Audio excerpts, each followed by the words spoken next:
ಧಾನ್ಯಾಮೃತ ತಯಾರು ಮಾಡುವ ವಿಧಾನ.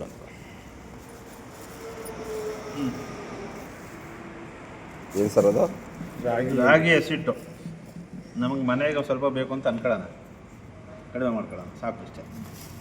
ನೆಕ್ಸ್ಟು ಹಿಂಗು ಪೂರ್ತಿ ಬೇಕಾದ್ರೆ ಹಾಕೋಣ, ಕಡಿಮೆ ಬೇಕಾದ್ರೆ ಸಾಕು, ಸುಮ್ಮನೆ ದೋಸಕ್ಕೋಸ್ಕರ ಸಾಕು.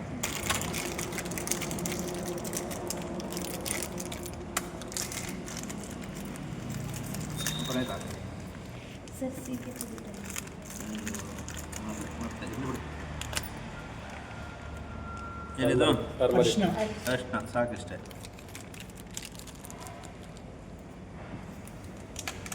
ತೋರ್ಸಕ್ಕೆ ನಿಮ್ಮ ಎಲ್ಲನೂ ಹಾಕ್ಬೇಕು ಅಂತೇನಿಲ್ಲ. ನಿಮ್ಮ ಒಂದು 2-3 ಥರದ ಐಟಮ್ ಆದರೂ ಸಾಕು.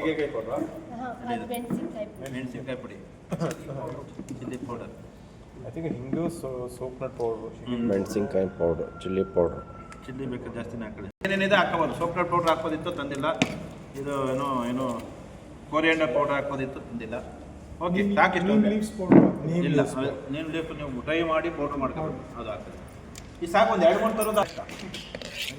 ಮಾಡ್ತೀವಿ. ಓಕೆ, ಕೈಲೇ ಮಾಡಂಬಿಡಲ್ಲಿ.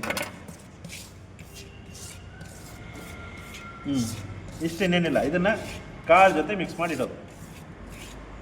ಈಗ ಕಾಳು ತಂದಿದ್ದೀವಿ. ಓಕೆ, ಕಾಳು ಜೊತೆಗೆ 2 ಥರ ಮಾಡ್ಬೋದು. ಹಂಗೆ ಮಾಡ್ಬೋದು, ಮಾಡ್ಬೋದು. ಇಲ್ಲಿ ಹೆಸರು ಕಾಳಿದ್ದಾವೆ, ಸುಮ್ಮನೆ ತೋರ್ಸೋಕ್ಕೋಸ್ಕರ ಇವತ್ತು ಮಾಡ್ತಾ ಇದ್ದೀವಿ.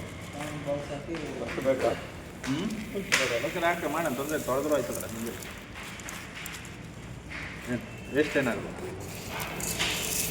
ಜಸ್ಟ್ ಈಗ ಮಿಕ್ಸ್ ಮಾಡೋದು. ಸ್ವಲ್ಪ ನೀರು ಹಾಕೋದು ಒಳ್ಳೆಯದೇ ಕಾಳುಗಳಿಗಾದರೆ. ಭತ್ತಕ್ಕೆ ಅವಕ್ಕೆಲ್ಲ ನೀರು ಹಾಕೋದು ಬೇಕಾಗಿಲ್ಲ, ಕಾಳಿಗೆ ನೀರು ಹಾಕ್ಬೇಕು. ಯಾಕೆಂದರೆ ಸ್ವಲ್ಪ ಅಂಟ್ಕೋಬೇಕು, ನೈಸ್ ಇರುತ್ತೆ.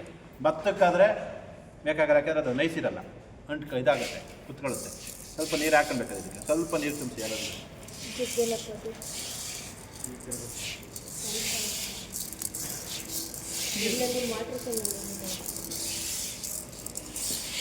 ಸ್ವಲ್ಪ ಕೆಮ್ಮಣ್ಣು ಹಾಕ್ತೀವಿ, ಕೆಮ್ಮಣ್ಣು ಹಾಕ್ಬೋದು. ಅದಾದರೆ ಇಟ್ಕೊಡುತ್ತೆ. ಸ್ವಲ್ಪ ಸಾಕು.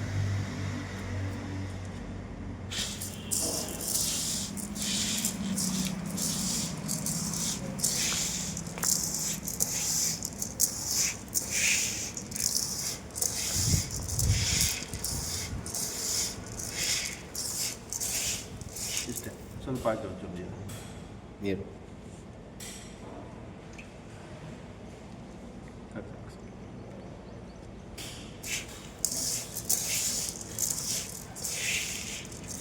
ಪೌಡ್ರೂ ಜಾಸ್ತಿ ಆಯ್ತು. ಆ್ಯಕ್ಚುಲಿ ಇಷ್ಟೊಂದು ಪೌಡ್ರ್ ಬೇಕಾಗಲ್ಲ.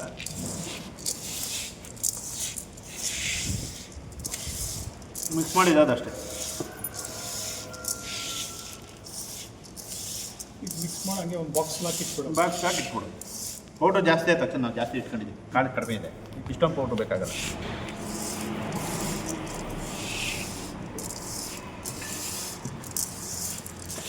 ಇದು ಮಾಡಿ ಬಾಕ್ಸಾಗಿಡೋದು. ಸೋಯಿಂಗ್ ಮಾಡುವಾಗೇನು ಕ್ಲೀನ್ ಮಾಡಬೇಕಾಗಿಲ್ಲ. ಬಟ್ ನೀವು ಇದಕ್ಕೆ ಬಳಸೋದಾದ್ರೆ, ಅಡುಗೆಗೆ ಬಳಸೋದ್ರೆ ಕ್ಲೀನ್ ಮಾಡಬೇಕು. ಏನು ಬೇಕಾಗಿಲ್ಲ. ಸೋಯಿಂಗ್ ಏನು ಬೇಕು ಕ್ಲೀನ್ ಮಾಡೋದು ಬೇಕಾಗಿಲ್ಲ. ಸೋಯಿಂಗ್ ಮಾಡಬೇಕು ಬೇಕಾಗಿಲ್ಲ. ಬಟ್ ಇದಕ್ಕೆ ಬೇಕಾದ್ರೆ ಮಾಡ್ಬೋದು. ಏನಕ್ಕೆ ಅಡುಗೆಗೆ ಬಳಸೋದಾದರೆ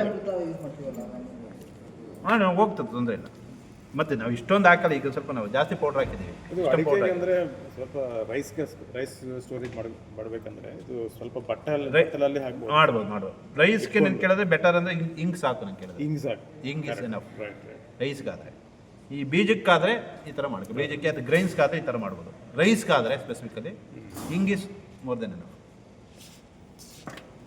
ಅದಕ್ಕೆ ಮಿಕ್ಸ್ ಮಾಡ್ಬೋದು. ಬಟ್ ಒಂದು ಸ್ವಲ್ಪ ನಿಮಗೆ ಇದು ಬರುತ್ತೆ ಅಂತ ಏನು, ಇದೆಲ್ಲ ಮಿಕ್ಸ್ ಮಾಡಿದ್ರೆ ರೈಸು ಸ್ವಲ್ಪ ವಾಸನೆ ಬರ್ಬೋದು, ಅಥವಾ ಅನ್ನ ಒಂದು ಸ್ವಲ್ಪ ನಿಮಗೆ ಇದು ಬರ್ಬೋದು.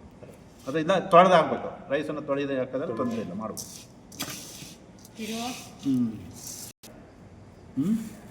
ಈಗ ಎಲ್ಲ ಥರದ್ದು ಮಿಕ್ಸ್ ಮಾಡಿದ್ರೆ ಧಾನ್ಯಾಮೃತ ಒಂದೇ ಥರದ್ದು ಹಾಕೋದು ಮಾಮೂಲು.